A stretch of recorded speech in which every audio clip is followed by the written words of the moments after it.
The key to position yourself for more is for you to have a thankful life. Magkaroon tayo ng pusong marunong magpasalamat sa Diyos. At kapag na-develop natin yung puso na marunong magpasalamat sa Diyos, kahit gaano kahirap ang pagsubok na pagdaanan mo, tinitiyak ko sa iyo, mapagtatagumpayan mo. Ano yung tatlong bagay na sinasabi ni Apostle Paul sa atin dun sa verse na binasa natin, na kalooban daw ng Diyos na ma-develop natin sa ating puso? Balikan natin yung verse 16. Una, be joyful. Maging maligaya ka. Pangalawa, huwag kang hihinto sa pananalangin. At pangatlo, maging mapagpasalamat ka. So kapag ikaw ay joyful, hindi humihinto sa pananalangin, at ikaw ay laging nagpapasalamat, yan daw pong tatlong yan ay kalooban ng Diyos na mangyari sa iyong buhay. May mga pangyayari po ba at may mga tagpo ba sa inyong buhay na dati nyong ipinagpasalamat pero ngayon nakakalimutan nyo nang ipagpasalamat? May mga parte ba ng buhay ninyo na excited kayo noon pero ngayon parang hindi nyo na napagpapasalamat kasi masyado na kayong naging pamilyar at sanay, at dahil sanay ka na, hindi na natin na ipagpapasalamat? Okay. Humihinga po ba kayo? Yung oxygen po ba ninyo, binayaran ninyo? Sino po nagbigay ng oxygen? Si Lord. Kailan po ang huling beses na ipinagpasalamat natin yung oxygen natin? Guilty rin ako eh. Hindi natin yan na ipagpapasalamat. Bakit? Kasi sanay ka na pagising mo may automatic oxygen, at yung familiarity na yon ang nagnanakaw sa iyo ng opportunity para maging grateful. Ang magnanakaw ng gratitude, familiarity. Pag sanay ka na yung nanay mo nagluluto ng breakfast, minsan hindi mo na napagpapasalamat na hindi lahat ng nanay ginagawa yun sa kanilang mga anak. Pero dahil sanay ka na, yung familiarity ang nagnanakaw sa iyo ng gratitude. Hindi mo na pagpapasalamat kasi nga lagi namang nandyan. And to make matters worse, dati mong pinagpasalamat, dati kang excited, posibleng ngayon kino-complain o nirereklamo mo na. Okay. May katabi ho ba kayo, nung nag-a-apply pa lang siya ng trabaho, grabe yung kanyang excitement. Nung first day niya sa trabaho, alas 7 ang pasok niya, alas 6 pa lang bihis na siya.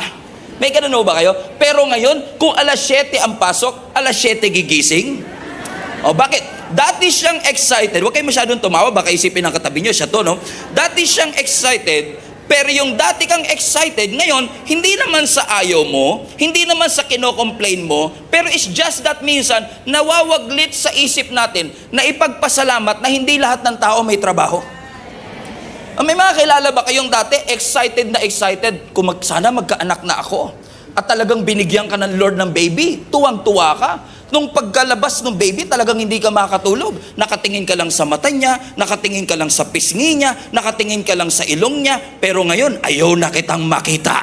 Oo, bakit? Yung baby na cute, naging acute. Oo, nung naging teenager na, parang nakakalimutan na nating ipagpasalamat. Siguro nag-exaggerate lang ako, pero you get the point, mga kapatid, ano?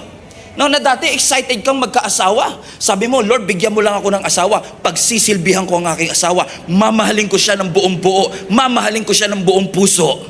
Ngayon nagkaasawa ka na, isosoli na kita sa nanay mo. Amen. Bigla nagbago ang takbo, no? Dati, when you are opposite, sabi mo, grabe yung asawa ko, hindi nagsasalita, hindi nag-open up, napaka-mysterious, nakaka-inlove. Tas nung kayo na, mag-asawa na kayo, 10 taon, hindi ka ba magsasalita? Sabihin mo naman ang nararamdaman mo. All of a sudden, you are becoming ungrateful towards it. Pinangarap mo noon, ipinanalangin mo noon na ikaw ay gamitin ng Panginoon to lead other people for the Lord.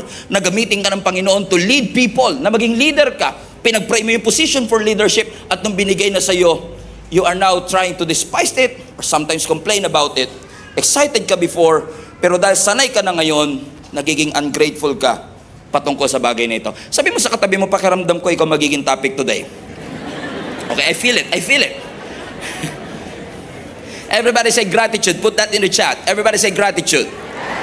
Now, kahit hindi ko na po i-define ang gratitude, napansin nyo, no? Kahit nasabihin lang natin yung gratitude o pagpapasalamat, alam na halos natin, nagkakaintindihan tayo pagdating sa gratitude, right? So we understand what gratitude is, pero ipa-define natin. I-define mo nga, kapatid, ano nga ba ang gratitude? And when I ask and I challenge myself, oo nga no, naiintindihan ko yung gratitude, pero parang ang hirap i-define ng gratitude. Kasi tayo minsan, kapag sinabing mapagpasalamat, ang unang-unang pumapasok sa isip natin kapag gratitude, marunong kang magsabi ng thank you. Tama? Kasi kapag mapagpasalamat ka, dapat marunong kang mag-thank you. And totoo naman, kasama ang pagte-thank you sa gratitude, but gratitude is more than just saying thank you.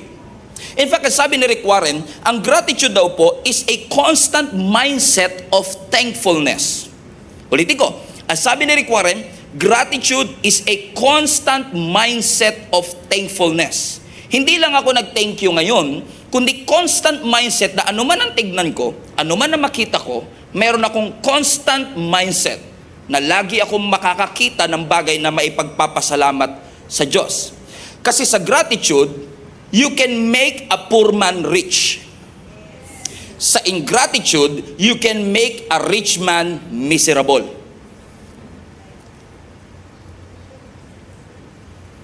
Kaya nga last Sunday, naalala po ninyo, ang pinag-usapan natin is how can we praise from a painful place. Kasi madaling magpasalamat at magpuri sa Diyos kapag maganda ang sitwasyon. Masarap ding magpuri sa Diyos kapag tapos na yung problema at yung bagyo.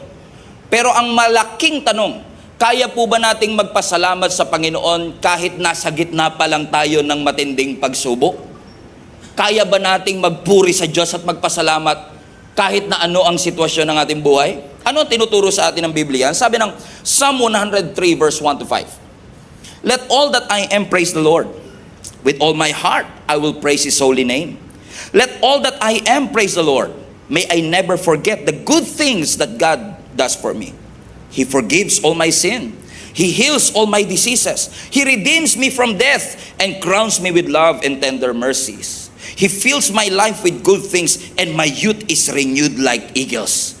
We have so much to be thankful for sa ating Panginoon. Napakarami ho nating dapat ipagpasalamat sa ating Panginoon. At kung wala ka mang maisip na kahit isa na maipagpapasalamat sa Panginoon, let me remind you this. Lahat tayo deserve natin na mapunta ng impyerno, but Jesus purchased our way out para tayo ay mapunta ng langit. Ni-redeem ka niya, pinatawad ka niya. And in case makakalimutan mong magpasalamat na ang Diyos natin ay mabuti, let me remind you, lahat tayo deserve nating mapunta ng impyerno, pero sinagip tayo ng ating Panginoon.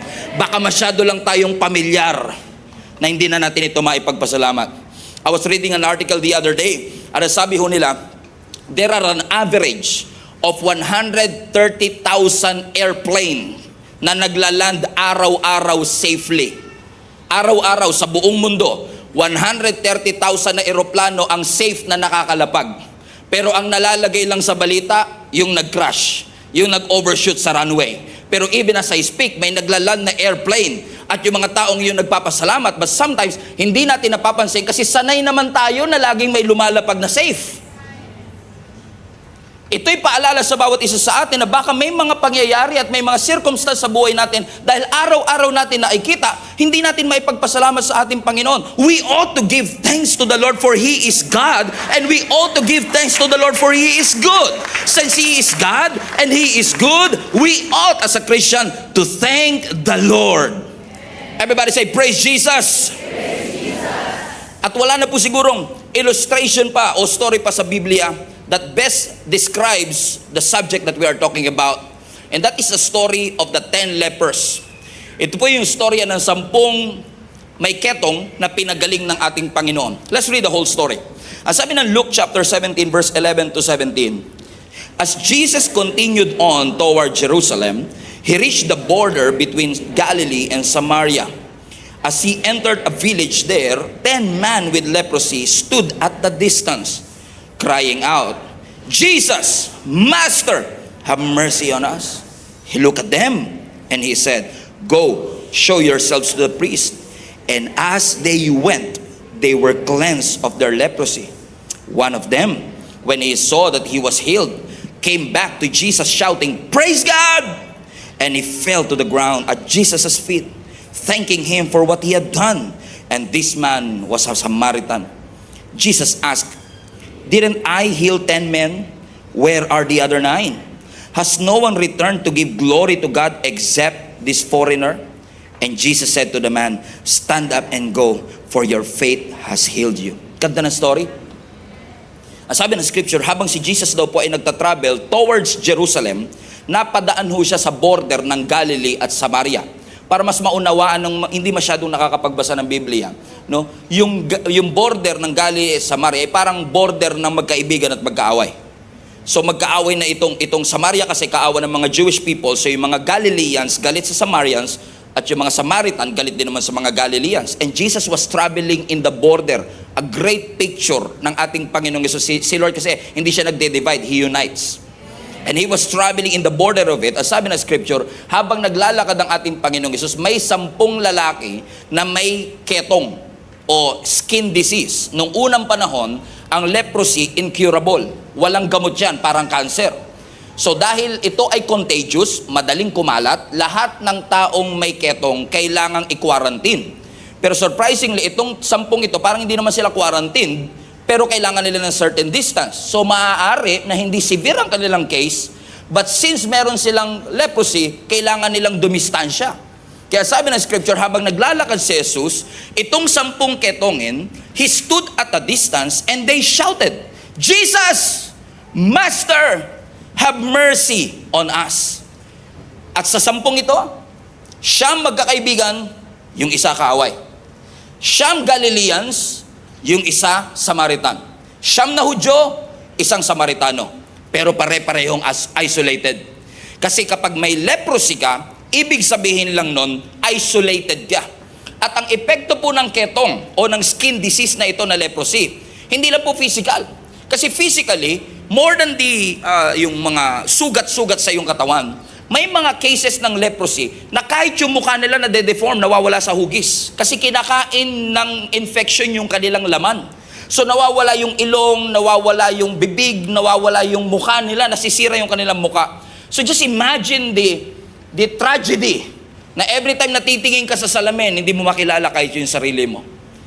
Dagdagan pa natin ang emotional na epekto. At dahil sila ay may leprosy, contagious o nakakahawa, they have to separate themselves. At kung sila ay separated sa community, ibig sabihin separated sila sa kanilang family. Just imagine the hardship na walang yumayakap sa iyo kapag kailangan mo ng yakap. Wala kang makausap pag kailangan mo ng kausap. Just imagine the weight of it. Na every time na nangangailangan ka ng aruga, walang nag-aaruga sa iyo. Hindi ka makapag-provide, hindi ka makapagtrabaho, outcast ka sa society. Dagdagan pa natin, hindi lang physical, hindi lang emotional, pati spiritual. Kasi even the religious people are condemning these lepers. Kasi nga, sila ay simbolo ng karumihan. At dahil sila ay marumi physically, ina-assume na meron silang naging kasalanan, and therefore, ang mga taong ito ay dapat lamang na mahiwalay sa atin. Walang cure ang leprosy. Ibig sabihin, kung ang leprosy, mahihiwalay ka sa komunidad, ibig sabihin din na walang cure habang buhay ka ng hiwalay sa komunidad. It is a lifetime of isolation. It is a lifetime of sadness. It is a lifetime of suffering. It is a lifetime of condemnation until they met Jesus Christ. Yung hopeless case, nagkaroon ng hope. Kasi nung nakita nila ang ating Panginoong Yesus, tumawag sila sa ating Panginoong Yesus, Jesus, Master, have mercy on us. Lumapit ang ating Panginoon sa kanila, sabi ng Panginoon, go, show yourselves to the priest. Ipakita ninyo ang inyong mga sarili sa mga priest, sapagkat yung mga priest lamang ang pwede mag-declare sa kanila na malinis. Ano ang sabi ng scripture? Kahit na hindi nila nakikita yung progress, kahit hindi sila nakakakita ng kagalingan, sumunod sila sa Panginoon. At sabi ng scripture, as they went, habang sila'y naglalakad papunta sa priest, pinapagaling sila ng Panginoon. Hindi instantaneous ang healing, yung healing progressive, pero ang sabi ng scripture, kada hakbang nila, binabalik ng Lord ang kanilang muka. Kada hakbang nila, bumabalik yung kanilang balat. As they went, they were healed. As they went, patuloy silang pinapagaling ng Panginoon. Ibig sabihin, yung healing o yung pagpapagaling ng Diyos, motion activated. Kung hindi sila hahakbang, hindi sila makakaranas ng kagalingan. Could it be na maraming mga blessing at answered prayer ang hinihingi mo sa Panginoon na kaya hindi mo makuha kasi emotion activated yung mga blessing na ito, na kailangan mo mag-step up, na kailangan mo mag-step out, na kailangan mo sumunod sa Panginoon for you to receive the blessing that God has for your life? Ibig sabihin, every step na hahakbang nila, kada hakbang nila, yung sitwasyon nila bumubuti. Kada galaw nila, pinapagaling sila. Kada lakad nila, binabago sila. Kada move nila, they get better. Bumabalik yung kanilang balat, bumabalik yung kanilang muka, bumabalik yung kanilang ilong, pero yung siyam, hindi bumalik sa Diyos. Sabi ng scripture, nung na-realize ng 10 na gumagaling sila, isa lang ang bumalik at nagpasalamat sa ating Panginoon. Bakit kaya 10% lamang ang bumalik sa Diyos? Siguro yung isang tao na ito na bumalik sa ating Panginoon, nung nakita niyang unti-unting bumabalik yung kanyang balat, nung nakita niyang unti-unting bumabalik ang kanyang muka, nung nakita niyang bumabalik ang kanyang ilong, sinabi siguro niya sa kanyang sarili, masyadong mabuti ang Diyos sa buhay ko para hindi ako bumalik sa Diyos at magpasalamat sa lahat ng bagay na ginawa ng Diyos sa aking buhay. Masyadong tapat ang Panginoon sa aking buhay para hindi ako magsimba linggo-linggo. Masyadong mabuti ang Diyos sa akin para hindi ako matutong manalangin at magbasa ng kanyang mga salita. Because of God's faithfulness, it will enable you to go back and praise the Lord for everything that He has done. And watch this. And surprisingly, ang sabi ng verse 17, pagbalik ng lalaking ito, bring it back. Ang sabi ni Jesus Christ, hindi ba 10 ang aking pinagaling? Didn't I heal 10? Where are the other 9? Sabi natin, Panginoong Hesus, di ba 10 kayong gumaling? Pero bakit iisa lamang ang bumalik para magpasalamat? Parang sinasabi ng Panginoon sa kanila to, hindi sa inyo, wag niyong sarilinin ha, baka sipin niyo kayo to. Parang sinasabi ng Panginoon sa kanila, paano nangyari na tumanggap ka ng blessing? Paano nangyari na yung siyam tumanggap ng blessing pero hindi bumalik at nagpasalamat? Parang hindi ma-reconcile siguro ng isip, no? Na parang paano nangyari na siyam yung gumaling pero isa lang yung bumalik? How can you be so blessed and not be grateful to the Lord? Paano nangyari na pinagpala ka ng Diyos? Paano nangyari na binigyan ka niya ng trabaho? Paano nangyari na binigyan ka niya ng anak? Paano nangyari na hindi ka nauubusan ng pagkain sa refrigerator mo? Paano nangyari na limang beses ka kumakain sa isang araw? Paano nangyari na hindi ka nawawalan ng trabaho and yet you're still ungrateful? How can you receive such blessing from the Lord and still be silent about it? How can you be so blessed and not be vocal about it? And you know, every Sunday that we come to church, lagi namin sinasabi sa iyo, let's praise the Lord. Let's give thanks to the Lord. Not to manipulate you to praise, not to manipulate you to give that thanks to the Lord.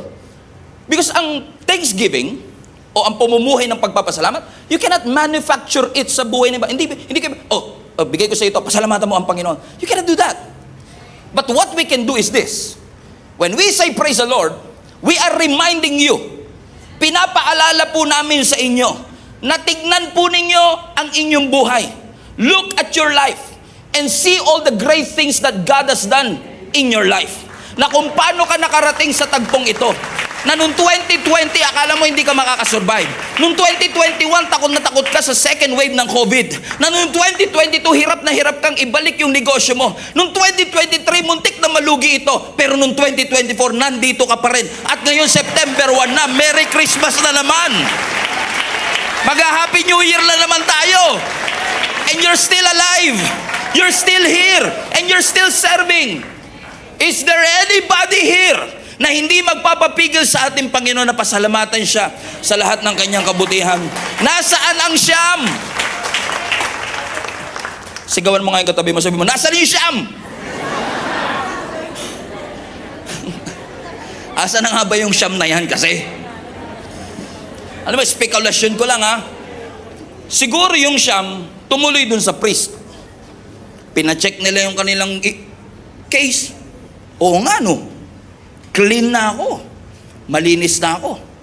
At dahil siguro malinis na sila, na-miss nila yung yakap ng kanilang pamilya, na-miss nilang makapagtrabaho, bumalik sila sa kanilang pamilya, bumalik sila sa kanilang trabaho, na hindi masama.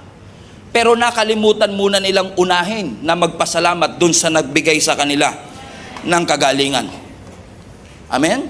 Naka-receive pa rin sila ng blessing. Gumaling pa rin sila sa ketong. Pero tingnan nyo to. Pero yung bumalik kay Jesus, may bonus. Okay? Kasi ang mga taong grateful, may bonus. Hallelujah. Amen. Ano ang bonus? Ang sabi ng verse 19. Nung bumalik yung nag-iisa na nagpasalamat sa Diyos, na Samaritan by the way, ang sabi ng ating Panginoon sa kanya, stand up and go. Kasi lumuhod siya sa harapan ng Panginoon. Lord, thank you, salamat po. Ang sabi ng Panginoon, stand up, tumayo ka, and go. For your faith has healed you. Everybody say healed. Healed. Pastor, di ba lahat naman sila healed? At totoo naman lahat sila gumaling. Pero the secret is in the Greek. Now, ang Greek word ng salitang healed ay yung salitang zozo. Shera Oscar, Zebra Oscar. Zozo. Nang ibig sabihin ng zozo ay wholeness, kabuuan. So, hindi lang physical healing, may emotional healing, may spiritual wholeness. Yung siyam, gumaling physically. Pero itong isa na bumalik, hindi lang physical healing. Nagkaroon ng emotional restoration, nagkaroon ng spiritual restoration. Ibig sabihin, yung grateful, mas maraming tinanggap kesa sa ungrateful. So, ibig sabihin, kapag tayo pala ay marunong magpasalamat, ipinuposition mo ang sarili mo for more. Now, madaling sabihin, I want more. But do you position yourself for more? Kasi every time you give thanks to the Lord and you live a thankful life, you are positioning yourself for more that God has in your life. Hallelujah! How many among you wants to position yourself for more? Everybody say more. Put that in the chat. More. Sino sa inyo gusto ng more? Dapat maging thankful. Ang tanong, paano maging thankful? How can I develop a thankful life? Number one, based on this text. Number one, if you want to live a thankful life, you must open your eyes. Sabihin mo sa katabi mong tulog na. Open your eyes. Okay, open your eyes. Ano ang sabi ng verse 15? Nung naglalakad na ho sila pabalik sa priest, ang sabi ng scripture, yung isa sa kanila, tingnan mo, siyam silang pinagaling pero isa lang yung nakakita. One of them, when he saw that he was healed, he came back to Jesus shouting, "Praise God!" Lahat sila gumaling, pero siya lang nakapansin. Hindi ka kasi talaga makakapagpasalamat pag hindi mo napapansin yung mga bagay na dapat mong ipagpasalamat. Salamat sa Lord sa 6-digit na laman ng bank account mo. Salamat sa trabaho mo na sumusweldo ng 6-digit. Salamat sa business mo na may 3 branch. Pero may mga bagay pa sa buhay mo na kahit wala kang business, kahit wala kang sasakyan, kahit wala kang bahay, kung bubuksan mo lang yung iyong mata, marami kang maipagpapasalamat sa Panginoon. Kasi po ang gratitude, it will allow you to see the circumstance in a different light. Binabago ng gratitude yung focus mo from problem to problem solver. Dati lagi ka nakatingin sa problem, pero pag may gratitude ka, nakatingin ka na sa problem solver. Dati kung hindi ka grateful, nakatingin ka lagi sa sickness. Pero yung gratitude, itutuon ka niya sa healer. Dati nakatingin ka sa lack, ngayon nakatingin ka sa provision. Dati lagi mo nakikita addiction. Ang pinapakita ng Lord sa'yo, freedom. Paano nga ba tayo magpapasalamat sa Panginoon? Let us learn to acknowledge. Open your eyes. Hindi mo nakuha yung promotion, pero buksan mo ang mata mo. Marami pang ipagpapasalamat. Alam kong hindi na-approve ang visa papunta ng Canada, pero buksan mo ang mata mo. Marami pang opportunity sa paligid mo. Alam kong hindi okay ang sitwasyon ninyong pamilya, pero buksan mo ang mata mo. Opportunity ito for restoration and reconciliation. God is opening up doors. Kailangan mo lang buksan ang iyong mga mata. Inya lang, pag lagi kang inggit, nakapikit talaga. Di ba? Sabi nga, pag inggit, pikit. Talaga. Pag inggit ka, nakapikit ka lagi. Hindi ba? Di ba? Kailangan buksan mo. Ang kalaban ng gratitude, inggit. Ang kalaban ng gratitude, comparison. Masaya ka naman doon sa ulam mo nung nakita mo nag-push yung isa, steak na naman siya. Ako, barbecue steak. Steak. Comparison, narcissism, cynicism, pessimism, lahat na lang. Lahat ng to, hinahadlangan po ang puso mo na makapagpasalamat sa ating Panginoon. This kind of mindset na lagi kang naiinggit, this kind of mindset na lagi po tayo nagkukumpara, is knocking out the gratitude in your heart. Nagkikreate pa yan ng entitlement sa atin. Alam mo, naniniwala po talaga ako. Ako, I'm a strong believer na kapag ang tao entitled, feeling entitled, hindi siya talaga grateful. Oh, kasi kapag ka hindi ka grateful, parang feeling mo lahat ng mga bagay na meron ka, deserve mo naman kasi pinaghirapan mo eh. For example, niregaluhan ka. Tulad ngayon, September na. Ako pa naman, all year round, tumatanggap ako regalo eh. Any month, any day. Kayo din, no? Kayo rin. Okay? Pero tignan mo, sa Pasko, no, pag-iisipan mo yung regalo mo doon sa taong yun, ano kaya re-regalo ko sa kanya? Tapos nung niregaluhan mo na, sasabihin pa sa'yo, finally, niregaluhan mo rin ako. Di ba parang nakakainis? Di ba? Parang pinag-isipan ko, tapos sasabihin ng final, parang entitled na entitled siya na, you're too late. Dapat dati mo pa yan ginawa. Nung pre-nomote ka, sabi mo sa boss mo, finally boss, 6 months ko nang inaantay to. Imbis na maging grateful, pakiramdam niya, 6 months ahead pa dapat nangyari ito sa kanya, at dahil 6 months late, hindi ko na ipagpapasalamat, late na siya eh. May entitlement mentality, kaya hindi tayo nakakapagpasalamat sa ating Panginoon. Listen to me, marami pong bagay sa buhay mo. Buksan mo lang ang mata mo, maipagpapasalamat mo sa Diyos. Amen po ba mga kapatid? Hindi man aircon yung ating bahay, wala man tayong kotse, wala man tayong sariling sasakyan, pero may mga anak po kayo. May nakakain tayo araw-araw.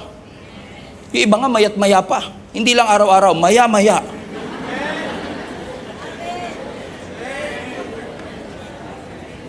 Di ba minsan nagagalit tayo, galit na galit si mama natin. No? Yung mga plato, hindi nyo naman hinugasan. Yung mga kawali, nandyan na naman, nakatiwangwang. Ang kalat-kalat naman ng kusina. Parang kung ikaw talaga, pag nakita mo yung kusina, di ba? Talagang 3 araw na hindi nahuhugasan yung kawali. Talagang maiinis ka talaga, no? Pero, sinasabi ko nga sa inyo, hindi mo naman i-deny. Hindi mo naman sinasabi maging tamad ang tao. Hindi mo naman sinasabi yan. Pero ang sinasabi mo lang, kesa sayangin mo yung enerhiya mo, na magreklamo dahil marumi ang kitchen. Isipin mo na lang, kaya marumi yan kasi nagluto kayo. So kung nagluto kayo, may niluto kayo. So kung may niluto kayo, may pera kayong pambili ng ipanluluto. So kung may pera kayong pambili ng pagluluto, may provision ng Panginoon. So saan ka mag-focus? Doon sa maruming kitchen o sa provision ng Panginoon? Wala na magre-reklamo dyan. Mamaya pagdating nyo ng bahay, ang dumi na naman ng kusina, pero thank you Lord, nag-provide ka.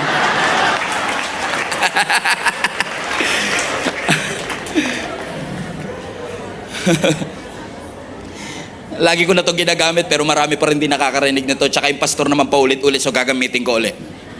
May quiz ako sa inyo, may exam ako sa inyo. Sa bahay ninyo, ilan ang pintuan ninyo? Yan. Ilan ang pinto nyo sa bahay? Pinto sa harap ng bahay. Siyempre, alam naman may bahay ka, walang pinto. Pinto sa harap ng bahay. Pinto sa likod ng bahay, papunta ng swimming pool. Sana all may swimming pool. Okay? Pinto papunta ng CR. Pinto papunta ng kwarto. Mga 3 o 4 na pinto. Tama? Pero malamang, hindi nyo nabilang yung pintuan ng ref. Yung pintuan ng cabinet. Saan kayo kumukuha ng pagkain? Sa ref. Sa kayo kumukuha ng damit? Sa aparador. Nilalagpas-lagpasan nyo lang yung pintuan. Lagi kayong pinapakain nun. Lagi kayong dinadamitan doon. May mga bagay ba sa buhay ninyo na hindi nyo binibilang na blessing ninyo? Kasi nilalagpas-lagpasan nyo lang kasi sanay na kayo eh. Pero kailangan buksan ng Lord ang mata natin na makita natin ito. Be thankful. Ito mahirap tanggapin. Matuto po tayong makontento. Tinuturo po ng Biblia yan. Matuto tayong makontento. Hindi ko sinasabing huwag ka nang mangarap. Hindi ko sinasabing huwag ka na magplano at maging tamad na lang. Pero kung ito talaga binigay lang ni Lord sa season na to, magtrabaho ka pa rin, pero kung hanggang dun lang talaga muna, magpasalamat. Maging grateful. Dahil kahit na minimum wage ang sinusweldo mo, kapatid, or somewhat a little below the minimum wage, at some point may mga tao pa rin walang trabaho. So blessing pa rin ni Lord. Sabi nga ni Apostle Paul sa Philippians chapter 4 verse 11, I'm not saying this because I'm in need, for I have learned to be content, whatever the circumstances. I know what it is to be in need, and I know what it is to have plenty. Sa Tagalog, alam ko yung may walang pera, pakiramdam ng walang pera. Alam ko rin yung pakiramdam ng maraming pera. But I've learned the secret of being content in every situation, whether well-fed or hungry, whether living in plenty or in want. Learn to be content. Open your eyes for you to be thankful. Pag-uwi mo ng bahay, start to notice things that you have na posibleng wala yung iba. And your heart will be filled with gratitude. Number 2. Number 1, open your eyes. Number 2, open your mouth. Okay, open your mouth. Ano sabi ng verse 15? Balikan natin yung verse natin kanina. One of them, when he saw, that's point number 1, when he saw that he was healed, he came back to Jesus shouting, "Praise Jesus!" How to be thankful? Acknowledge ano yung pagpapasalamat mo. Open your eyes. And number 2, maging intentional ka na i-express ang iyong pasasalamat sa Panginoon. Open up your mouths and say, "Thank you, Jesus!" Kailangan sa gratitude, ini-express. Nagpapasalamat po ba kayo sa inyong asawa? I-express mo. Nagpapasalamat po ba kayo sa buhay ng inyong mga kamag-anak? I-express mo siya. Sabihin mo, wag mo i-assume na, alam niya na yan, naiintindihan niya na yan. And you'll be surprised, inaantay din niyang sabihin mong masarap ang luto niya. Inaantay din niyang sabihin mo na salamat pinaglutuan mo ko, salamat pinagplansya mo ko, salamat na hinatid mo ko sa school, salamat sa tuition fee ko, salamat nagpo-provide ka sa pamilya namin, salamat hindi mo kami kinakalimutan o pinababayaan. Gratitude is not silent. Do not withhold yung gratitude. Amen? And even in the church, huwag kayo mag-withhold. Kung thankful ka kay Lord, sabihin mo. Huwag ka mahiya sa katabi mo. O anong iisipin nila sa iyo? Wala naman sa tono. Alto. Ala sa tono. Sabi ng isang volunteer, ang layo sa tono. Amen? Tingnan niyo si David. Ang sabi ng Psalms 30 verse 11, "You have turned my mourning into joyful dancing. You have taken away my clothes of mourning and clothed me with joy." Everybody read this together. "That I might sing praises to you and not be silent. O Lord my God, I will give you thanks forever." Hallelujah. Give thanks. Si David sa 1 Samuel 18, nung pumasok ang Ark of the Covenant, matagal nawalay sa kanila ito. It is a symbol of God's presence. Nung nakita ni David na pumapasok ang Ark of the Covenant sa Jerusalem, hindi niya napigilan ang kanyang sarili. Nagsasayaw yung hari. Hindi niya inisip kung anong sasabihin ng iba. Ang sabi ng scripture, he danced with all his might. The nation danced with all his might. Pero habang sumasayaw siya, nawala siyang pakialam. Yung kanyang asawang si Michal is despising him. Ang sabi ng kanyang asawa, let me read to you, "You shamelessly expose yourself like a vulgar person." Bakit? Sa sobrang unconscious ni David, basta conscious lang siya sa pagpapasalamat niya sa Panginoon, hindi niya napapansin na huhubaran na pala siya. He was half naked because he was dancing, he was thanking the Lord. Hindi ma-appreciate ni Michal na anak ni Saul kasi lumaki siya sa yaman. Pero naiintindihan ko si David. Kasi kung ako man si David, that I came from nothing and he transformed me from nothing to something, God brought me from nowhere to somewhere. He turned me from nobody to somebody, from zero to hero, from shepherd to a king. Hindi mo talaga ako mapipigilang magpuri sa Diyos sa lahat ng bagay na ginawa niya sa aking buhay. Minsan lang po talaga, hindi natin ma-appreciate kung bakit ganyan kaingay ang katabi natin kapag nagpupuri. Kasi hindi natin alam yung pinagdaanan niya. In fact, the fact that he was here is a miracle in and of itself. Muntik na yang hindi matuloy. Kaya nung natuloy, grabe ang pagpupuri. Samantalang ikaw, tinatamad ka pa kanina. Tapos ngayon, naiinis ka. Sino ba naman to? Yung kamay mo, umabot na dito sa akin. Bakit? Para sa taong yan, constant ang pag-ibig ng Diyos, constant ang faithfulness ng Diyos, constant ang kabutihan ng Panginoon, constant din ang pagpupuri ko sa Diyos. Maaari sinasabi na iba sa inyo, "Pastor, gusto ko naman, kaso hindi talaga yan ang personality ko. Saka po kasi, member po kasi ako ng Army, ng Navy, ng Police. So pag nakita nila ako, nagbibideo pa naman kayo dito, baka pag nabidyohan nyo ako, mapublish ako sa Facebook. Ano naman ang isipin ng ibang tao sa akin?" Well, naiintindihan ko kung saan tayo nanggagaling, that we have different personality. Pero what fascinates me is this. Bakit kapag may hinihiling pa lang tayo kay Lord, vocal tayo? In fact, kung babalikan nyo yung story na to, balikan natin yung story. Sabi ng verse 12, hindi ko to nakita ever. I preach this passage at least once a year. Pero I've never seen this. Sabi ng verse 12, nung pumasok si Jesus sa village, 10 men with leprosy stood at a distance. Verse 13, everybody read. Crying out, Jesus! Master! Have mercy on me! Tignan nyo to. Wala siyang problemang subigaw nung nangangailangan pa lang siya. Pero nung binigay na yung pangangailangan at sagot sa kanyang panalangin, biglang, nahiya ako eh. Doesn't make sense, di ba? Bakit? Kung malakas ang panalangin, dapat malakas din yung pasasalamat. Di ba? Kung wala tayong hiya kapag tayo ay, amen, kung hindi tayo nahihiya, rather, hallelujah. Kung hindi ka nahihiya na manalangin sa Panginoon, lumuhod sa Panginoon, gumapang sa Panginoon, Lord, ibigay niyo po. Lord, pagalingin niyo po ako. Lord, ibigay niyo po yung promotion. Kung hindi tayo nahihiya nung nananalangin pa lang tayo, mas lalong hindi tayo mahihiya kasi ngayon sinagot na ng Diyos ang ating mga panalangin. Loud praise. Loud pray. Doesn't make sense because gratitude is not silent. It's not silent. It's not silent. Everybody say, be thankful. Everybody say, be grateful. Now, before I go to point number 3, and then we will close, let me just say this to you. When I say gratitude, pag binabanggit ko pong be thankful, hindi ko lang sinasabing be thankful sa Diyos. Because yes, we need to be thankful sa Diyos. Pero kung tayo ay nagpapasalamat sa Diyos, sana po matuto din tayong magpasalamat sa ginamit ng Diyos. Hindi lang sa Diyos, kundi sa ginamit ng ating Panginoon. Amen? Salamat sa Panginoon na kumain ka sa restaurant. Pero salamat, Lord, sa ginamit mong waiter para maghatid ng aking kakainin. Lord, salamat sa kagalingan, pero salamat din po sa mga doktor at mga nurse na ginamit mo para i-facilitate ang aking operasyon. Bakit? Masarap magpasalamat sa Panginoon sa lahat ng blessing na natatanggap natin, pero marunong ba din tayong magpasalamat sa mga taong ginagamit ng Diyos para dalhin sa atin yung blessing na maaaring hindi natin deserve? Tandaan po ninyo ito. Gumamit ang Diyos ng tao para dalhin ka sa kung saan ka man naroroon ngayon.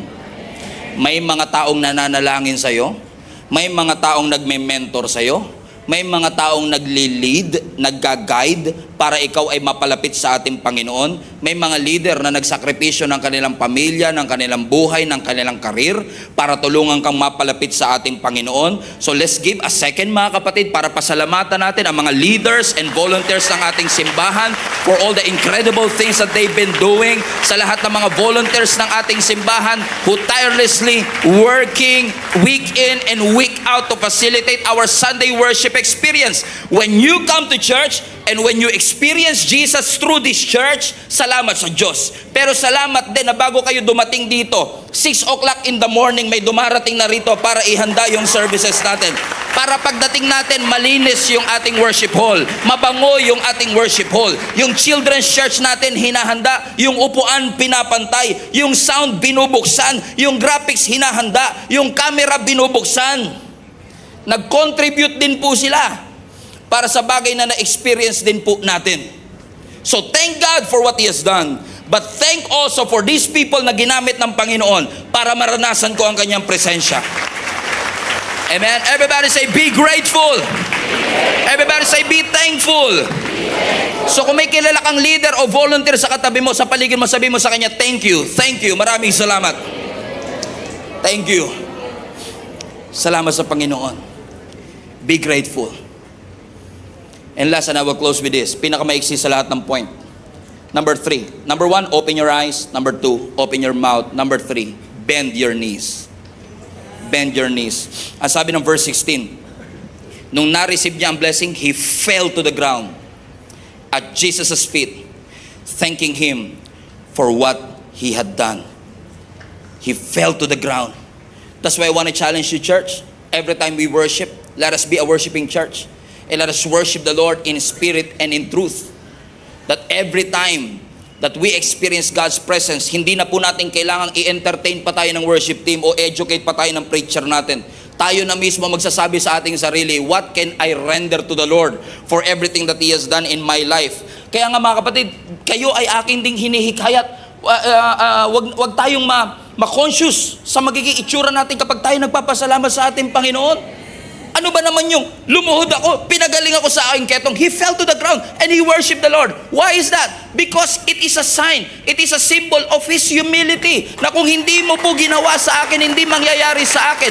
Ina-acknowledge niya na may kayang gawin ang Diyos na hindi ko kayang gawin sa sarili ko. At kung may kayang gawin ang Diyos na hindi ko kayang gawin sa sarili ko, ano ba naman yung lumuhod ako sa Panginoon na sabihin ko, maraming salamat Panginoon sa lahat ng iyong kabutihan, sa lahat ng iyong ginawa sa aking buhay. He fell to the ground and worship the Lord. Gia Kamanaba Global Family, guluhin natin yung impyerno. Yung pinadalang ka ng problema, nagpasalamat ka pa. Wala ka ng pamasahe pa uwi, nagte-thank you ka pa. Hindi mo alam kung may mailuluto ka pa bukas, pero nagpapasalamat ka pa sa Panginoon.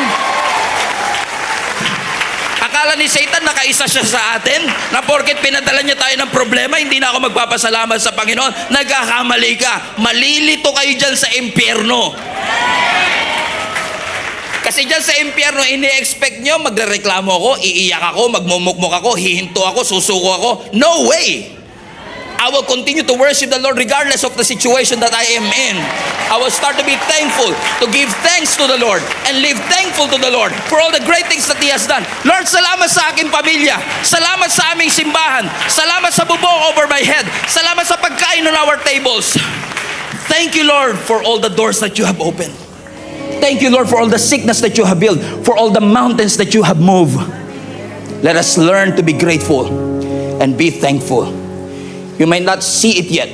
You might not feel it yet, but you don't have to feel thankful to be thankful. Be thankful even though you don't feel like it.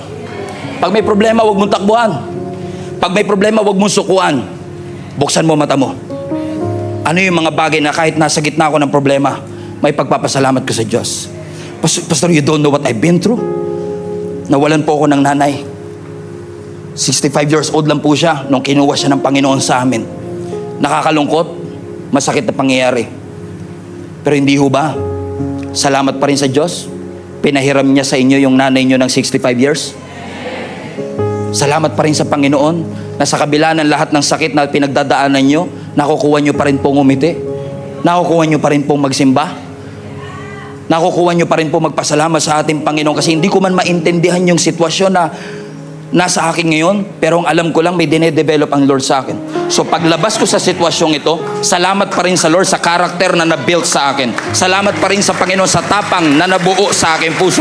Salamat pa rin sa Diyos sa pananampalataya na hindi nawala sa aking buhay. Kasi ang Diyos ay naging mabuti sa akin mula noon hanggang ngayon, mula sa simula ng salinlahi hanggang sa ngayon, naging mabuti at tapat ang ating Panginoon. Let us learn, church, to be grateful in all circumstances.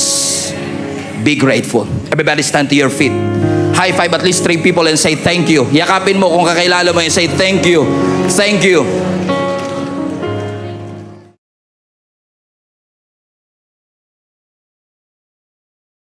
Maliwanag po ang Biblia na sinasabi po sa atin na hindi exempted ang mga Kristiyano sa mga pagsubok ng ating buhay. Kahit ikaw ay mananampalataya ng ating Panginoon, kahit araw-araw kang nagbabasa ng Biblia, kahit araw-araw kang nananalangin, linggo-linggong nagsisimba, hindi magagawa ng pagsisimba nating mapigilan ang mga storms and challenges na meron sa ating buhay. However, ipinangako rin naman ng ating Panginoon na kung dadaan tayo sa mga pagsubok, kung tayo ay mananampalataya at kakapit sa Diyos, may ipinangako naman ang Diyos na kaligtasan sa lahat ng mga taong nananalig sa Kanya. Sabi ng Panginoon, I will be with you. I will protect you. I will deliver you. I will keep you from harm. If you will remain under the shadow of the wings of the Almighty, there is a promise na merong kaligtasan sa presensya ng ating Panginoon. Ibig sabihin, every Christian should not allow the presence of the storm to doubt the presence of God. Ibig sabihin, lahat ng nananampalataya sa ating Panginoon, hindi porket may presensya ng problema, ay nawala na ang presensya ng Panginoon. Nangako ang Panginoon na kasama natin siya, at kahit anong pagsubok ang ating pagdaanan, mananatili ang kanyang pangako na hindi kanya iiwan, hindi kanya pababayaan, yung pagmamahal niya magpapatuloy, at ang purpose ng Panginoon sa iyong buhay ay hindi mahihinto. So minsan, pag dumadaan tayo sa storms in life, akala natin ang mga bagyo is standing in our way towards the promises of God. Let me repeat. Madalas, kapag tayo ay nakakaranas ng bagyo, ini-interpret natin ang bagyo bilang humahadlang para maranasan natin ang pangako ng Panginoon. So in our interpretation, kahit hindi nyo ako pinapansin, some storms in our life are standing in the way of God's promise. But what if the storms in your life are the way to the promises of God? What if yung inakala mong hadlang, yun ang tanging paraan para pag nalagpasan mo yung pagsubok, yun ang tanging paraan para madala ka ng Lord sa next level at next season ng ating buhay. Ito po yung context ng pinag-uusapan natin sa Acts chapter 27. In fact, yung Acts 27 po, ang last recorded journey ni Apostle Paul. Now, dito po sa kwentong ito, mga kapatid, sumakay si Apostle Paul ng isang barko mula po sa Caesarea, papunta po ng Rome sa may Italy. Kasama po ni Apostle Paul ang 276 prisoners. Kasama niya, bakit to mga kapatid? Sapagkat si Apostle Paul po, nung siya ay nasa Jerusalem, inakusahan po siya na nag-i-incite ng riot. Siya daw po ay nagke-create ng confusion sapagkat ipinapangaral po niya ang muling pagkabuhay ng ating Panginoong Hesus. Now, let me just break it down to you. Si Apostle Paul kasama ang mga disciples of Jesus Christ dahil na-witness po nila ang resurrection ng ating Panginoong Hesus, and they continue to preach the resurrection of our Lord Jesus Christ. Ang interpretation ng mga Pharisees and Sadducees, nagke-create lang sila ng gulo. Sapagkat marami ng mga nasa Judaism na lumilipat dito sa the way o sa bagong relihiyon daw na itinatayo ni Apostle Paul. Kaya ang sabi ng scripture, dahil siya ay nag-i-incite ng riot at pakiramdam nila dinidisrespect niya ang mga Pharisees and Sadducees, ipinakulong nila ngayon si Apostle Paul sa Jerusalem. Now this is where it gets interesting. Kasi nung si Apostle Paul ay nasa Jerusalem, sinubukan siyang hatulan, i-trial for 2 years. Pero after 2 years ng hearing, wala silang makuwang concrete evidence na talagang si Apostle Paul ay may kasalanan. Kung kaya't si Apostle Paul, dahil after 2 years of being imprisoned, ginamit niya na ngayon yung kanyang citizenship. Kasi maraming Christians hindi alam na si Apostle Paul was actually a Roman citizen. Roman citizen siya. So dahil siya ay Roman citizen, ginamit ngayon ni Apostle Paul yung kanyang pagiging Roman citizen para sabihin, pakiramdam ko, hindi fair yung trial dito sa Jerusalem. I want to go to Rome para iharap at iakyat yung kaso ko papunta kay Caesar. Gets niyo mga kapatid? So dahil pakiramdam niya, hindi patas ang trato sa kanya sa Jerusalem, nagdemand ngayon si Apostle Paul, gusto ko makapunta sa Rome, dun niyo ko hatulan sa Korte Suprema. Ibig sabihin mga kapatid, yung journey na ito, na siya'y nasa barko, papunta si Apostle Paul sa Rome para sana iakyat ang kanyang appeal kay Caesar mismo. However, si Apostle Paul ay sinama sa 276 na prisoners para sila ay makarating doon sa Italia. At base po sa kwentong binasa natin at sa text na binasa natin, hindi pa man sila nakakarating sa unang destination, nahirapan na sila sapagkat naka-encounter sila ng matinding bagyo. Are you still following so far? So ang purpose ni Apostle Paul pumunta ng Rome para i-appeal ang kanyang kaso, pero wala pa sila dun sa Rome, nakaranas sila ng matinding bagyo. Spoiler alert. Alam niyo po ba, pag binasa niyo yung 44 verses ng Acts 27, makikita po ninyo na yung barkong sinasakyan ni Apostle Paul, lumubog din. So on the way to his trial, on the way para sa maabsuelto siya sa kanyang kaso, he has to go through 2 important challenges in his life. Storms and shipwreck. Binagyo na, lumubog pa yung barko. And usually mga kapatid, we use this platform a lot to talk about the storms in our life. Siguro naman po narinig na nyo ng maraming beses sa akin na anumang bagyo ang ating pagdaanan, kasama natin ang ating Panginoon. Hindi tayo iiwan ng ating Panginoon. Pero magkaiba po yung storm sa shipwreck. Anong difference, Pastor? Kasi yung storm, it may delay your journey, pero ang shipwreck could actually stop your journey. Yung storm, it will pass over. Pero ang shipwreck, it will force you to start over. Nakaranas na tayong lahat ng storm, pero marami din sa atin tahimik lang, pero nakaranas sila ng shipwreck. Malalaman nyo to, ganito no? Nung nakaranas ka ng storm, ang sabi mo kay Lord, Lord, bakit nangyari to sa akin? Pero yung nakaranas ng shipwreck, ang sinasabi nila, may Diyos ba talaga? Kapag may problema sa relationship, may storm. Pero pag nag-break kayo, yun ang shipwreck. Guess nyo na? Amen? So, lahat nag-i-struggle, pero marami sa atin mga kapatid na challenge tayo, marami sa atin na i-inspire tayo sa salita ng ating Panginoon na sinasabing kasama tayo ng ating Panginoon sa anumang storm na pinagdadaanan natin. Pero we have to recognize as well na bawat Kristiyano daraan sa mga shipwreck ng ating buhay.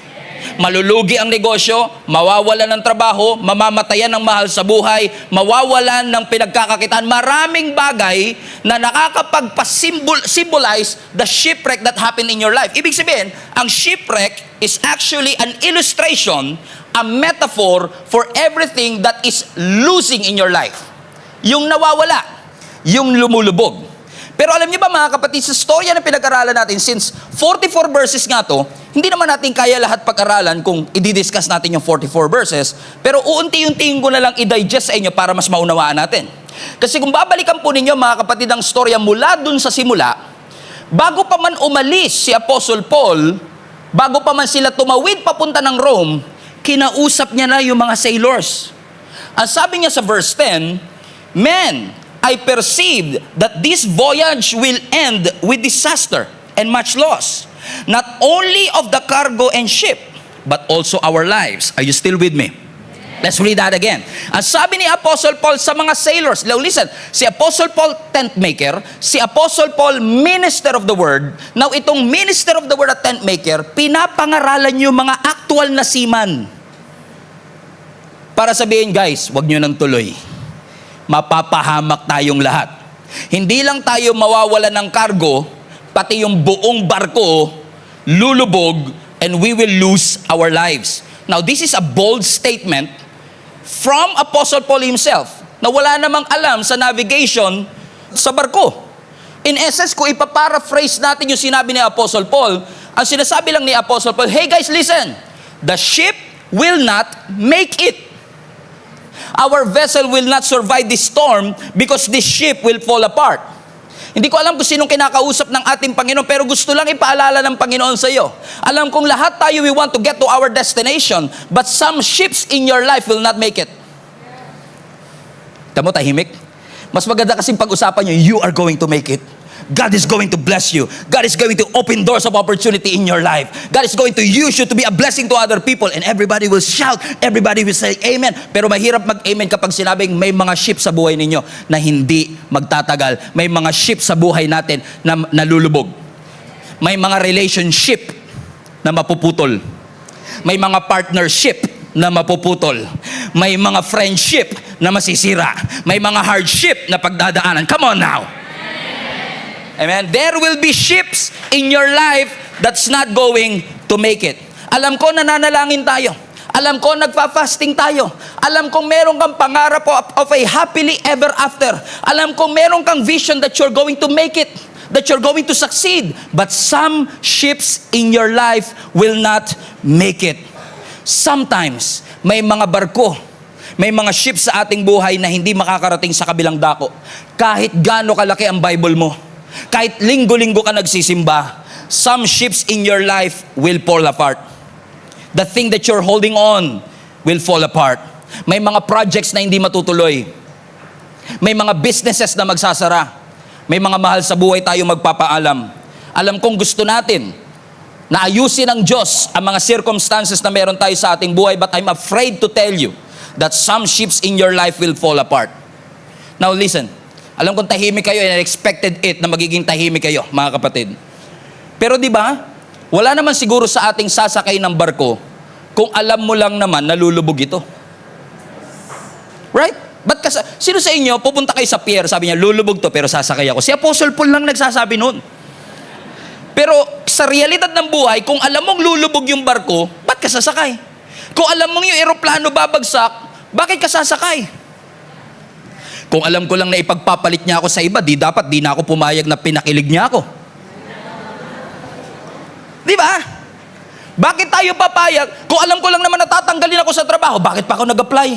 Kung alam ko lang naman na magbabackslide ako, bakit pa ako naging born again in the first place? Kung alam ko lang naman na malulugi yung negosyo, di ko na sinimulan.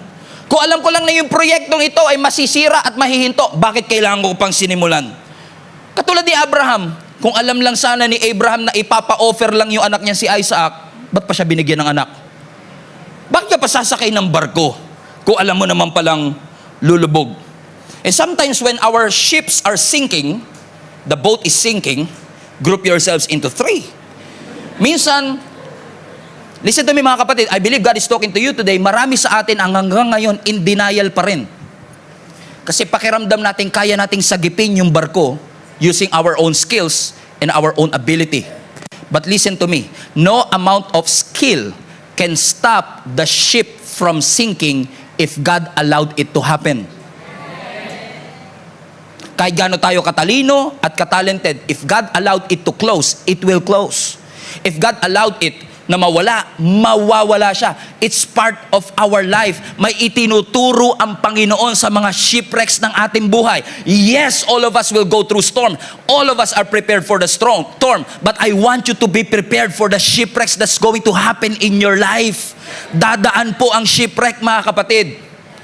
Eh sabi ko nga sa Lord, Lord, napakapalad ng simbahang ito, tinuturuan mo kami na maging handa sa mga shipwreck ng aming buhay. Kasi kung gusto lang tayong pasigawin ng Panginoon, sasabihin ng Panginoon, huwag kayong mag-alala. Dahil hindi kayo iiwan ng Panginoon, hindi kayo malulungkot. Pero hindi yun ang totoo. Lahat tayo dadaan sa kalungkutan. Lahat tayo dadaan sa pagkalugmok. Lahat tayo dadaan sa pagbagsak. Lahat tayo dadaan sa shipwreck. Pero gusto ng Lord na maging handa tayo na kapag dumaan tayo sa shipwreck ng ating buhay, lumubog man yung barko, yung pananampalataya natin ay hindi sasama sa paglubog ng barko.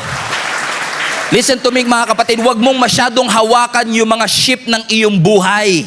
Your ship is not your savior. Your business is not your savior. Your talent is not your savior. Your education is not your savior. That relationship is not your savior. Your dream guy is not your savior. Jesus is our savior. Hold on to Him. Lahat ng ship na yan, posibleng lumubog. Posibleng bumagsak. Pero tatandaan nyo mga kapatid, hindi tatanggalin ng Diyos ang isang bagay na kakailanganin mo sa next season. Kung tinanggal ng Panginoon, ibig sabihin hindi mo kailangan. Ang hirap mag-amen doon, Brad. Ang sakit sa pakiramdam kasi, pagtanggalan, paglugian, ganon, pagkawalaan, iwanan, ang hirap noon. Ang mas masarap pag-usapan, hindi kayo iwan ng Panginoon. God is going to bless your business. God is going to open doors of opportunities in your life. Pero can you still praise God kahit tinanggal niya? Can you hold on to your faith? Can you stay in faith even though you have an excuse to walk away? Because some ships in your life will sink. May mga bagyo, may mga parte ng ating buhay na lulubog. May mga parte ng ating buhay na hindi mananatili forever. Pero kapag kinuha ng Panginoon, ibig sabihin, hindi mo kailangan sa next season ng iyong buhay. In fact, kahit mawala ang transportation, kaya ka pa rin dalhin ng Lord sa destination, kasi after all, transportation lang siya, pero maraming pwedeng gamitin ang Lord na transportation para pagpalain ka. Now listen to me. We don't want shipwrecks. Pero let's step back a little bit. Let's just put the context on the story. So yung barko ay papunta ng Rome. Si Apostle Paul, kasama ang 276 prison, mula si Syria, papunta sila ng Italy. However, ang sabi ng ibang verses na hindi na natin binasa, nung sila'y nag-journey na, ang lakas ng headwind. Ibig sabihin, yung wind was contrary to them. Unfortunately, gusto man nila maglanding sana sa Phoenix, dinala pa sila ng hangin sa open sea. Dinala sila sa southwest, kaya mas lalong naging matindi yung kanilang problema. To the point na unti-unti na silang nawawala ng pag-asa, tinapon na nila yung kanilang mga cargo, gumamit sila ng rope para i-hold yung anchor ng kanilang barko, but to no avail. Walang nangyari. They tried to save the passenger, they tried to save the boat, but unfortunately, they cannot control what's happening on the boat. So habang sila'y papunta ng Rome, yung kanilang mga stations hindi nila madaanan, nilabas na nila yung kanilang mga lifeboat. Unti-unti na silang nawawalan ng pag-asa sapagkat sa palagay nila, ginawa na nila ang lahat, pero wala pa rin nangyari. Ano kung titignan nyo ang sinasabi ng scripture, 14 days po silang nasa gitna ng dagat, naubusan sila ng pagkain at sa loob ng 2 linggo, hindi nila nakita na sumikat ang araw. At dahil walang pagsikat ng araw, unti-unti na rin silang nawawalan ng pag-asa. Ang sabi ng verse 20, terrible storm raged for many days, watch this, blotting out the sun and the stars, highlight this, until at last, all hope was gone. Now, I don't want you to miss this kasi may part 2 to next time. Pero I want you to look at the screen and sabi doon, until at last, all hope was gone. They tried their best. They tried everything they know how to save the ship from sinking. Tinapon nila ang kanilang bagahe, ginamit nila ang kanilang maritime knowledge to save the ship. But unfortunately, hindi nila masagip yung barko at nawala na sila ng pag-asa. The storm continued raging and they gave up all hope na maliligtas pa sila at makakatawid pa sila to the other side. I don't know who is this for. Pero maaaring yung iba sa inyo, sinasabi nyo, there is no way that this marriage is going to work. Parang nawalan ka na ng pag-asa sa relasyon ninyong mag-asawa na maaayos pa. There is no way that I'm going to beat this cancer. I've been battling this cancer for 2 years already. May pag-asa pa ba na unti-unti na nawawalan ng pag-asa ang iyong buhay? Maaaring yung iba sa inyo, sinasabi nyo, there's no way that we are going to overcome this financial debt. Masyado nang malaki ang aking utang, lubog na lubog ako sa utang at pakiramdam ko, hindi na ako makakaahon. Or probably some of you are thinking and wondering, there is no way that I'm going to get married. There's no way that I'm going to get pregnant. After everything that you've been through, there's no way that I'm going to succeed. There's no way na makakapagtapos pa ako ng pag-aaral. My hope is all gone. At maaaring nagtataka kayo at nagsasabi kayo sa inyong mga sarili, bakit nga ba minsan hinahayaan ng Panginoon na dumaan ako sa mga shipwreck ng aking buhay? You know, while I was reading Acts 27, I don't even have a plan to preach on this. Pero when I was reading Acts 27, I realized na isa sa mga dahilan kung bakit tayo na si shipwreck is yung ating capability to really trust the Lord. Kasi kung titignan nyo mga kapatid yung story na binabasa natin, ang sabi ng verse 21, watch this.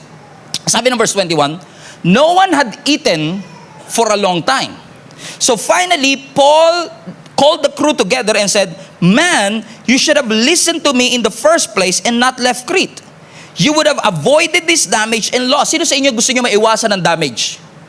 Sino sa inyo gusto nyo maiwasan ng pagkawala ng lahat ng bagay? Sino sa inyo gusto nyo maiwasan ng shipwreck? Pero nagtatanong pa rin tayo, di ba? Why would God allow shipwrecks in my life? Hindi ba niya kayang gawin ang lahat para iligtas ako? Hindi ba niya kayang gawin ang lahat para ayusin ang lahat ng bagay na meron sa akin buhay? Bakit niya inaalaw na mawalan ako ng project? Bakit niya inaalaw na mawalan ako ng job offer? Bakit niya inaalaw na manakaw sa akin yung promotion? Bakit inaalaw ng Lord ang shipwreck sa aking buhay? If God is a good God, why do bad things happen to good people? You know what? The answer is in this verse. Bakit? Hindi sila dapat dadaan sa bagyo at sa shipwreck kung nakinig lang sila kay Apostle Paul. Watch this. Ang sabi ng scripture, you should have listened to me. Ang sabi ni Apostle Paul. Bago pa sila umalis, sabi ko na sa inyo, huwag kayong maglalayag, mapapahamak tayo. Remember verse 10? Di ba sinabi ni Apostle Paul, huwag na tayong tumawid because I perceive that there will be trouble ahead of us. Merong shipwreck, loss of cargo, mamamatay tayong lahat. Pero dahil si Apostle Paul, tent maker lang, ayaw nilang pakinggan. Kasi mas may tiwala sila sa expertise ng seaman kesa sa salita ng Panginoon. Amen? Kaya hindi sila naniwala. At dahil hindi sila naniwala, dumaan sila sa bagyo. Now imagine this scenario. Binalaan sila ni Apostle Paul, hindi sila nakinig. Nung nandun na sila sa gitna ng bagyo, gumigewang-gewang yung bangka, ginagawa na nila ang lahat para maligtas, and then nakatayo si Apostle Paul. Kung nakinig sana kayo, di dapat hindi tayo binabagyo ngayon. Alam nyo, isa sa mga reason, fasten your seatbelt ha, ayoko kayong saktan. Pero isa sa mga reason kung bakit tayo nasa shipwreck, hindi ka kasi nakinig eh. Sinabihan ka before. Wag na yang lalaki na yan. Ang tigas ng ulo mo. Sinabihan ka na before, hindi kikita yung negosyo na yan. Pero dahil mas may tiwala ka sa expertise mo bilang entrepreneur, kaysa sa salita ng ating Panginoon, sinuway mo ang ating Panginoon. Hindi ka nakinig. Isa sa mga rason kung bakit tayo dumadaan sa shipwreck, we're not listening. Sabi mo sa katabi mo, nakikinig ka ba? Nakikinig ka ba? Nakikinig ka ba? Sabi mo sa katabi mo, para sa ito, para sa ito. Ano ang sinasabi ni Apostle Paul? Balik mo yung verse, anak. Ang sinasabi ni Apostle Paul, you should have listened to me in the first place and not left Crete. You would have avoided all this damage and loss. Kung nakinig ka, hindi dapat madadamage yung barko. Now, it's too late. Ang sinasabi ni Apostle Paul, kahit mag-pray kayo, yan na ang destiny natin. Kahit mag-fasting kayo, yan na ang destiny natin. Ibig sabihin, yung shipwreck na yun is actually a consequence of their disobedience. And no matter how much you prayed for it, yes, God is a God of miracles, but no matter how much you prayed for it, if God allowed it to happen, if this is the consequence of our disobedience, unfortunately, it will happen. Yung nga lang minsan talaga mga kapatid, kapag may mga shipwreck sa ating buhay, ang lahat ng sisi laging nasa dyablo, no? Pasin nyo yun? Right? May sakit ako ngayon. Yung dyablo, inaatake na naman ako. Di ba? Kaya sabi ng dyablo, nananahimik ako kung na naman nadamay nito. Di ba? Napansin niyo, yung dyablo tuloy, nagtataka na, lagi na lang ako. Lahat na lang ng credit, binigay niyo sa akin Di ba? Sikip na naman ang dibdib ko. Inaatake na naman ako ng dyablo. Sabi ng anak mo na, yung crispy pata kasi binanatan mo eh. Nag-guess yung sinasabi ko mga kapatid, we give so much credit to the enemy, while in fact, some of the shipwrecks that happen in our life is because we decided not to follow the instructions of the Lord. Ang hirap talaga mag-amen pag ganito. Now, listen to me. May mga bagyo naman at may mga shipwreck na hindi ikaw may kagagawan. Halimbawa, pag naghiwalay yung mga magulang mo, ikaw lang yung casualty. Di mo naman ginusto yun. Tama? Mga kapatid? Halimbawa, kapag na-scam ka o nadaya ka, nagtiwala ka lang naman eh. Kaso talagang yung pinagkatiwalaan mo, hindi mapagkakatiwalaan, nadaya ka. And let me just say this to you. Mag-ingat kayo mga anak ha. Alam niyo kung bakit? Hindi ko na mabilang kung ilang tao araw-araw nakakausap ko na nai-scam. At pag nakita niyo po ang mukha ng lahat ng nai-scam, maaawa po kayo. Milyon-milyon, hundreds of thousands of pesos ang kinukuha sa kanila ng mga scammer. Nadadaya, naloloko. Minsan ang ugat greed. Minsan ang ugat talaga is ignorance. Hindi lang nila alam how to protect their accounts and so on and so forth. Kapag may mga ganitong pagkakataon, sasabihin mo, shipwreck to sa buhay ko, pero hindi ko naman to ginusto. Nakinig naman ako sa Panginoon, kaso minsan, nagtiwala lang ako sa iba. Pero may mga shipwreck sa buhay natin na kasalanan talaga natin. Kaya nga parang alam nyo, ang rinig ko sa sinasabi ni Apostle Paul, I told you, sinabi ko na sa inyo, wag na tayong maglayag. God instructed you to stay and you choose to sail, it's your choice. Kagagawan nyo yan. You are in the middle of this storm because you spent too much money without wisdom. You are in the middle of the storm because you did not listen to what God is saying. You are in this mess because you procrastinated. Hindi mo trinabaho, hindi mo pinagbuti. And there are storms na kagagawa ng ibang tao, but there are storms na kagagawa ng hindi natin pakikinig. Sinabihan ka na noon, wag siya. Pero pinilit mo kasi, Pastor, magbabago to. May potential naman po siya eh. Oo, may potential din siyang saktang ka. May potential din siyang pahirapan ka. Makinig ang mga may pandinig. Kasi pag kinilig, ayaw nang makinig.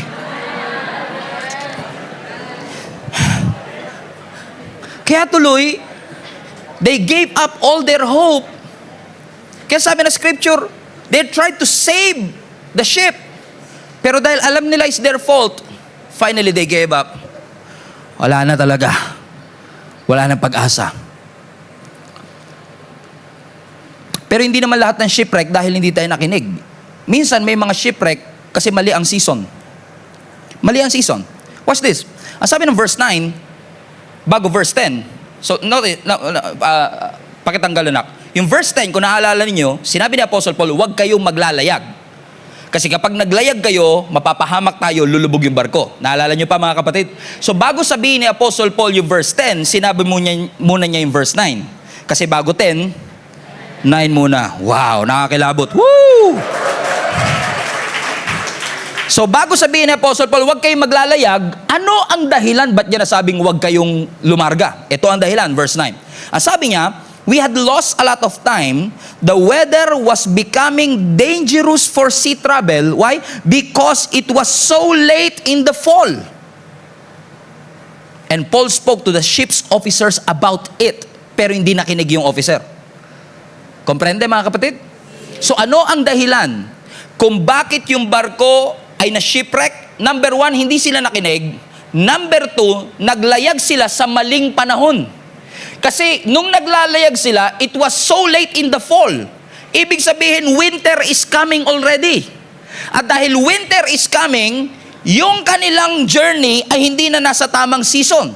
Ibig sabihin mga kapatid, they are in the right place, but they are sailing on the wrong season. Hindi nila sinunod yung timing na ginugusto ng Panginoon o yung timing na safe sa kanila. Pinilit nila kahit mali ang season. Pinilit nila kasi madaling-madali sila. Pinilit nila kasi atat na atat sila. Huwag kayo masasaktan, hindi kayo ito, taga-ibang church to. Pinilit nila kahit sinabihan na silang wag na. Pinilit nila kahit binalaan na silang wag na. Pinilit nila kahit alam nila maghihirap. Pinilit nila. Hindi kayo to. Iba to. Sabi sa iyo, hindi pa tamang panahon to get married. Hindi pa tamang panahon para mag-start ng business. Yung location na yan is not suitable para magtayo na. Pero hindi tayo nakinig kasi nagmamadali tayo. Kaya kahit too late in the fall, we want to pursue the journey. And that's what they did. And because they pursued the journey, they encountered a shipwreck. Hindi nakinig. Maling season. So, they did not listen. They are not listening. They are not in the right season. Pero kaya rin lumubog yung barko, hindi lang dahil they are not listening, they are not in the right season. Actually, they are not on the right boat. Okay, they are not on the right boat. So, they're not listening, not the right season, not the right boat. Paano ko nasabi mga kapatid? Kasi kung babalikan po ninyo mga kapatid yung verse 6, bago yung verse 9, bago yung verse 10, so pabalik tayo, di ba? So yung verse 10, sabi ni Apostle Paul, wag na kayo maglalayag. Kaya pala wag maglalayag because it's too late in the fall. Winter season na. Mabagyo sa lugar na yan. Mapapahama kayo. Pero bago sinabi ni Apostle Paul yun, may nangyari pa sa verse 6. Ano nangyari sa verse 6? Are you still with me? Balik kayo next week. Pupunta natin yung verse 6. Verse 6, sabi na scripture, there, the centurion found an Alexandrian ship sailing to Italy and he put us on board. So the Bible says, no, habang sila'y nagbabiyahe na from Jerusalem, nakatagpo daw po sila ng Alexandrian ship na papunta ng Italy at dun sila lahat ipinasakay. Now, I want you to notice one thing. Look at this word. Highlight this. Look at this word, found. So when they got there, sa pier, they found the ship. At dahil they found the ship, akala nila it's the right ship. Hindi nga right ship kasi wrong kasi nga winter na, hindi designed yung barko na yon to endure the winter season. But since they found it, yun ang kanila. So, they're not listening, they're not in the right season, and they are not in the right boat. Because they found it. Pero hindi porket nahanap nila, inordain ng Panginoon. Hindi porket nahanap mo, yun ang ordained ng Panginoon. Nahanap ko na ang tamang babae para sa akin. Wow, you found it, congratulations. Pero yun ba ang ordained? Yun ba ang inilaan? Yun ba ang binigay? I found the right business. I found the right location. I found the right project. There's no wrong in finding the right thing. Pero hindi lang finding ang importante sa faith natin. Dapat ordained ng ating Panginoon. And one of the reasons why we are going through shipwrecks kasi nagsesettle tayo sa nakita natin without even praying, is this the right thing to do? Is this the right ship to sail? Is this the right season to sail? And many of us are struggling to survive Because nakita natin, but it doesn't mean inordain ng Panginoon. Hindi naman sinabi ng Panginoon, basta makita mo, yun na yun sa'yo. Hindi. Ipag-pray mo yung ibibigay ng Panginoon sa'yo. Just because you found it doesn't mean it's God's ordained for you. Nakita pero hindi pinag-pray. Nakita pero hindi sinanggunay sa ating Panginoon. They found the ship in Alexandria. But that ship is not meant to sail on winter season. Simula pa lang, disaster na. Kaya pala sabi ni Apostle Paul, disaster yan. Pero ayaw nila makinig kay Apostle Paul. Kaya minsan, di ba, nung nakita mo, baliktad tayo, nung nakita mo, kahit maling season, tinuloy mo pa rin. Kaya minsan, kahit mali na yung season, kahit nakita mo, talagang si Lord mabuti pa rin, maglalagay siya ng mga tao magpapaalala sa'yo, anak, mali yan. Pero pagka inignore mo pa rin yung last na yun, talagang mapupunta ka na sa storm. Mapupunta ka na talaga sa shipwrecks ng iyong buhay. Sobrang tahimik, no? Grabe. Ay, nako. Sabi ko nga kay Lord, wag na to. Hindi, tatahimik lang sila dito. Amen? Because some things in your life will fall apart. Because sometimes we're not listening. Sometimes we are in the wrong season. And sometimes we are in the wrong boat. Nakakalungkot pa minsan. Kapag tayo ay dumaraan sa storms in life, kapag tayo dumadaan sa mga shipwreck ng ating buhay, we allow our Christianity to be the casualty of our faith. Di ba minsan, ang casualty ng problema, pananampalataya natin. Dahil dumaan sa shipwreck, huminto na rin sa pagsisimba. Dahil dumaan sa shipwreck, huminto na rin sa pananampalataya sa Panginoon. I've been talking to one of the attendees kanina ng 9 a.m. service and she was touched with the message. Sabi niya sa akin, Pastor, yung message na ito tingin ko para sa akin. Kasi naniniwala ako, Pastor, na nung dumaan ako sa mga shipwreck at mga pagsubok ng aking buhay, sinubukan kong huminto sa aking pananampalataya. In fact, kaninang umaga, wala akong plano makinig ng preaching, kahit online. Pero gumawa ang Diyos ng paraan. Sinaksak ng nanay ko sa Bluetooth speaker yung preaching mo. Kaya kahit nasan akong bahay, narinig ko. At buti na lang, narinig ko yung preaching, Pastor. Kasi nung narinig ko yung preaching, nabigyan uli ako ng pag-asa. You know why? This is not a laughing matter. You know why? Because she attempted suicide this week. Because of the shipwreck that she went through. But thanks be to God, ni-replenish ng Lord yung hope na meron siya at nag-press on siya. Kapag dumadaan ka sa shipwreck, huwag mong ihinto. Ihinto mo yung pagrereklamo, ihinto mo yung pagdududa, pero huwag mo ihinto yung pananalangin. Huwag mo ihinto yung pagsisimba. Huwag mo ihinto yung pananampalataya sa Panginoon. Huwag mo ihinto ang pagbabasa ng salita ng ating Panginoon. So pwede ba tayo magkaroon ng commitment sa 2024 that whatever it takes, whatever happens in our life, dumaan man tayo sa storms and shipwreck ng ating buhay, hindi natin nahahayaan na yung prayer life natin ang maging casualty ng ating problema. Hindi natin nahahayaan na yung ating Bible reading ang maging casualty ng ating problema. Hindi natin nahahayaan na yung relationship natin sa Panginoon ang maging casualty ng ating problema. Ano mang pagsubok na dumaan sa aking buhay, hindi mawawala yung pagiging masiyahin ko, hindi mawawala yung pagiging positibo ko, hindi mawawala yung pananampalataya ko sa ating Panginoon. Magiging mapagmahal, mapagbigay pa rin ako at magpapatuloy ako at maglilingkod sa Panginoon hanggang wakas. All glory to the Lord. Pero in case tahimik ka buong service at ine-expect kung magiging tahimik ka talaga buong service, bibigyan kita ng one last time to say amen. Kasi ito lang yung pinaka-amenable part ng preaching sa totoo lang. Amen? So fasten your seatbelt because when I read this, I want you to confess this with all your heart that whatever this verse is saying, you're gonna hold on to it. And you're going to believe that this is something that God is promising in your life today. Amen? Kasi sabi ng scripture, they lost all their hope. Tinanggal nila yung kanilang mga bagahe. Tinapon nila ang kanilang bagahe. Binaba nila yung kanilang angkor. Ginawa nila ang lahat to save the ship. But unfortunately, they cannot. Kaya sabi ni Apostle Paul, sinabi ko na sa inyo, huwag na kayong mag-sail, pero mapilit kasi kayo. Ang saklap, no? Kasi, alam niyo yun, yung parang, may kaibigan ba kayo nung nasa problema ka na, sinabihan ka pang, sinabi ko kasi sa iyo eh. Di ba parang sarap sa pakin ng mga ganon, no? Alam ko na nga, tama ka na nga, hindi na nga ako nakinig eh, no? Tapos papamukha mo pa talaga sa akin maling-mali ako eh, no? Ang kailangan ko ngayon, solusyon, hindi konsumisyon. Di ba may kilala kayong ganon? Just imagine, Apostle Paul, nakatayo siya doon, sinabi ko na sa inyo, huwag na kayo maglalayag. Kasi mapanganib nga. But watch this. May sinabi pa si Apostle Paul kasunod nun.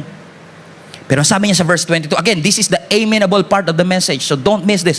Ang sabi ng verse 22, but alam ko that we are going to face a trouble, but take courage.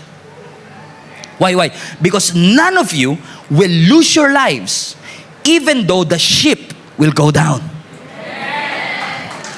Na-miss pa rin ang katabi nyo. Na-miss niya pa rin. Bibigyan ko kayo ng one last stand. I-rephrase natin. Ang sinasabi ni Apostle Paul, the ship will not make it, but you will make it. That's what he is saying. Huwag kang matakot, kapatid.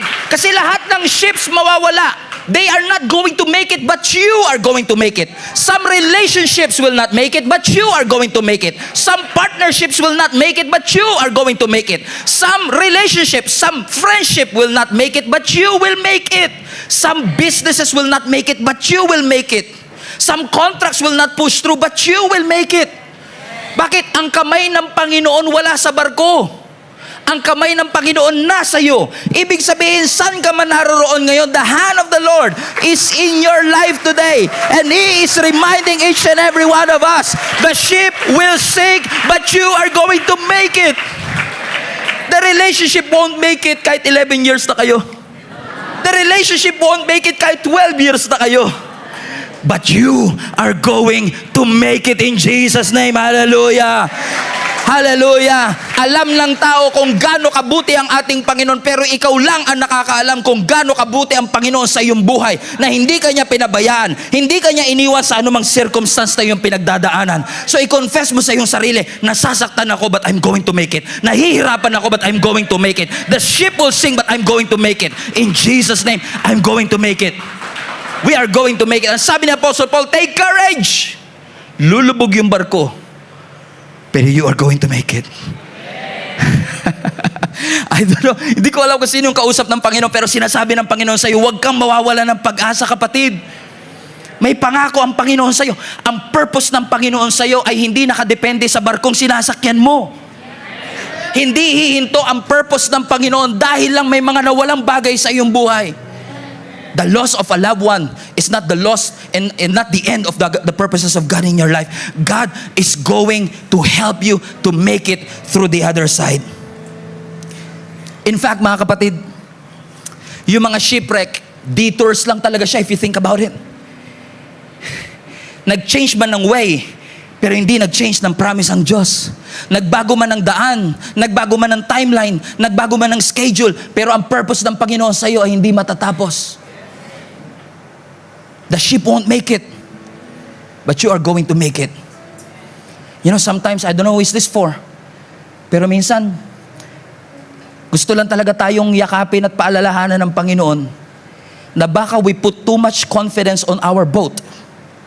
We put too much confidence at pananampalataya sa bangka natin. Naakala natin trabaho ang mag-aawon sa atin sa hirap.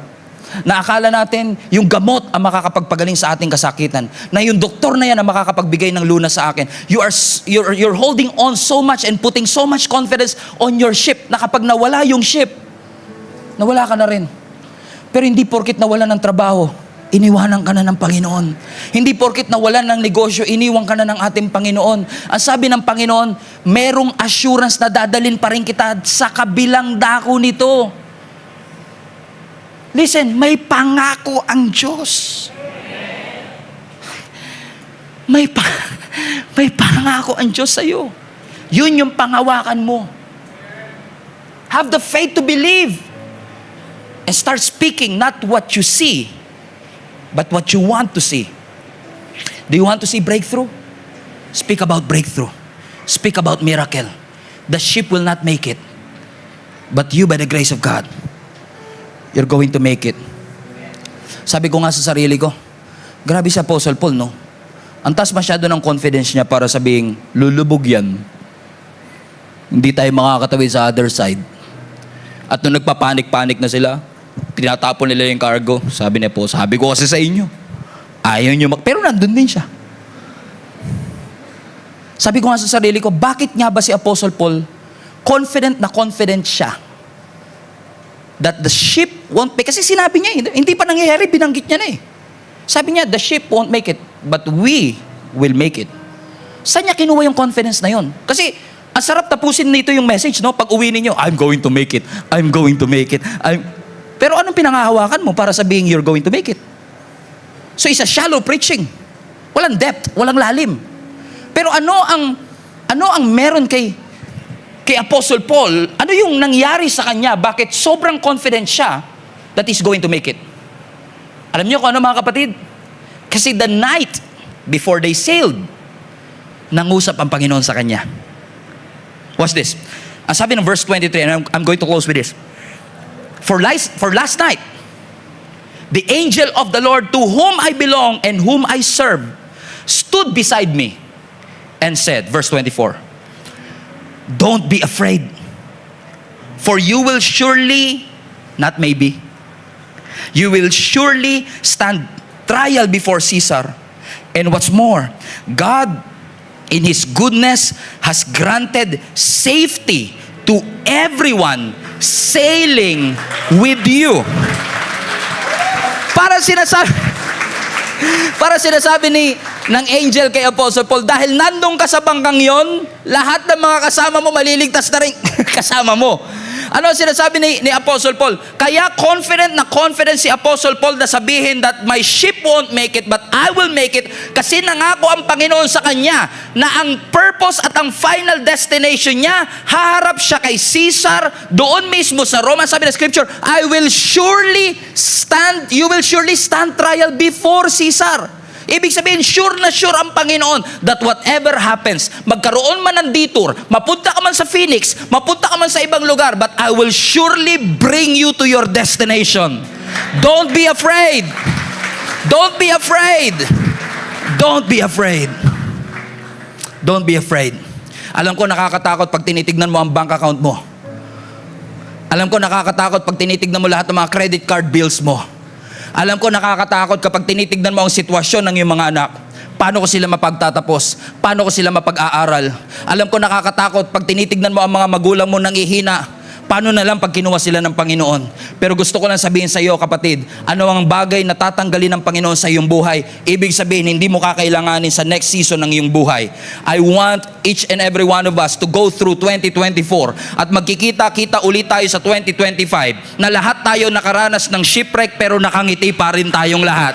Lahat tayo nakaranas ng shipwreck pero hindi tayo sumuko sa ating Panginoon. Nawalan tayo ng trabaho pero hindi tayo nawalan ng pananampalataya sa ating Panginoon. You were pressed but not crushed, persecuted, not abandoned, struck down but not destroyed, limited but determined, lubog pero hindi lunod, bumagsak pero hindi wasak, piniga pero hindi nadurog. Why? Because God is with us. Hallelujah. God is with you, my friend. The confidence that we have that we will make it to the other side is the word of God Himself. God is with you. And because God is with you, you are going to make it. You're not going to make it on your own. You are going to make it because Jesus is with you.